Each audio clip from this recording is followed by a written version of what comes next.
Again, here's the concept I was explaining. Your heat pump's trying to extract heat in the winter from cold air, and in the summer it's trying to put heat into hot air. It's very tough. That's what the SEER rating comes from. SEER is an average seasonal efficiency rating. What they do is they say, okay, in Atlanta it's average 72 degrees. So they put the unit in a 72-degree lab and run it and say, okay, that's how many BTUs of output versus how many watts of input that it's taken in power. That's how they calculate SEER rating. Well, we all know it's not 72 degrees year-round in Atlanta. So on a 14-degree day, your SEER rating dropped down to about 5 or 6. And on a 96-degree day, it did the same thing. So, you know, that's where they came up with the EER, Energy Efficiency Rating. You'll see that coming into effect pretty soon. The gig is up. They know SEER is really not truthful, so they came up with EER, and it is a unit running in a normal outdoor environment. Also, one other thing you've got to remember, your outdoor heat pump is sitting outdoors. It's as soon as you install it, it begins to deteriorate. It's exposed to rust, rain, snow, expansion, contraction, grass clippings, bees, squirrels, mold, you name it. As soon as you install it, its SEER rating begins to deteriorate right then. Geothermal system is not exposed to the outdoors, it's sitting underground. The average life expectancy of a geothermal system is 20 years. Average life expectancy of a heat pump is 11.7 years. I didn't make these numbers up. They come from the ARI, Air Conditioning and Refrigeration Institute. So yes, geothermal systems cost twice as much, maybe even a little more.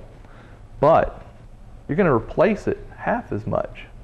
So really, 10 years down the road, when you're replacing that regular heat pump system, darn, I should have bought a geothermal system. I wouldn't have to do this now. Also, the wife would be happier because she's not without air conditioning for a couple days.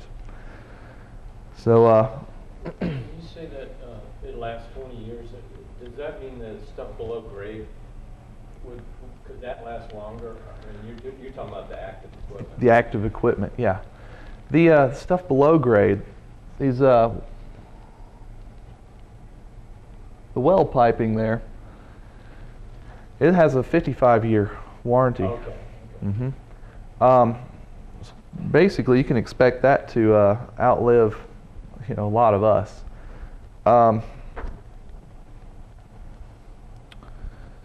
Here's a nice little diagram of how it works. This is in the heating cycle. We've got cold air coming in, warm air leaving. That's pretty simple. Now, instead of taking that refrigerant that's inside this unit and discharging it to the outdoors, we discharge it to water.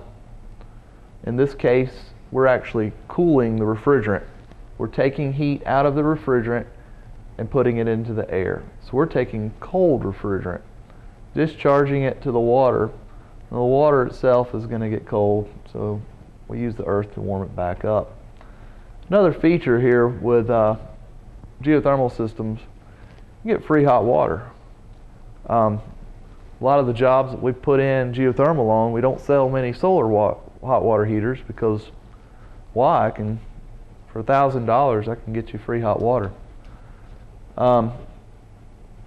What it does is it actually takes waste heat off of the compressor, and before, in the summertime especially, before it discharges that heat into the earth and just stores it in the earth, why not use that heat? So they take the heat and run it circulate it through your hot water heater and give you free hot water. There's been some controversy that it will only provide hot water in the summer. It's not true. It will provide hot water in the winter. Most heating and air conditioning systems are, all heating and air conditioning systems are sized for peak demand. It's sized to handle your house on the hottest day in the middle of summer, and it's sized to heat your house on the coolest day in the middle of winter. Well, all the rest of the time, your air conditioning system is technically oversized. You don't need a 5-ton system when it's only 78 degrees outside. You could cool your house just fine with a 2-ton system. So you've got all this extra capacity 98% of the time. So 98% of the time, this unit is providing free hot water. One thing is, this unit has to be running for this to work. If you get a client that, little old lady likes to keep her thermostat at 80 degrees in the summer and 60 in the winter, she's not going to benefit too much from this because her unit's not going to run that often. That's another benefit to this. You don't have to make sacrifices. You can actually put the thermostat at 72. We encourage it. My equipment has 2-stage heating and cooling. It has variable speed fans. What that means is the unit's going to run longer, but it's going to run at higher efficiency ratings. Without going into a lot of science about it, all I can really say is just trust me, it will reduce your energy consumption. Yes, sir? Do you have a backup to it at all? We do install an electric backup element. Where you need auxiliary heat on an air-to-air heat pump is because in the winter time, it's trying to overcome those extreme temperatures. It just can't do it. It needs electric backup. I don't install it for that reason. I install it for one reason only. If your compressor goes out, or you get a leak in your loop. If that happens on a cold winter day, then I don't want you to freeze to death until the technician gets there. That's it. Will you ever use the electric backup? Probably not. I put it in as just a plan B safety precaution. There's different types of loops that you can put in. This is what we do most here in Atlanta. Unfortunately, this is the more expensive type. You can save some money if you've got the acreage and do a horizontal loop. Pretty much you can trench these lines in with a ditch witch. One thing you've got to be careful doing that is sometimes you can get air pockets in there. It's hard to make sure you've got that ditch backfilled. You don't want any air contact with the pipes. Stick your finger on a stove, okay, ouch, it burns. Now wave it around in the air. It doesn't really do much for you. Put it in your mouth. All right, now that's doing something. Same thing, we've got to have contact with the earth. Where systems fail is because they're improper loop installation. If you have air in your lines, your system will fail. If you have air contact with your pipes, your system will fail.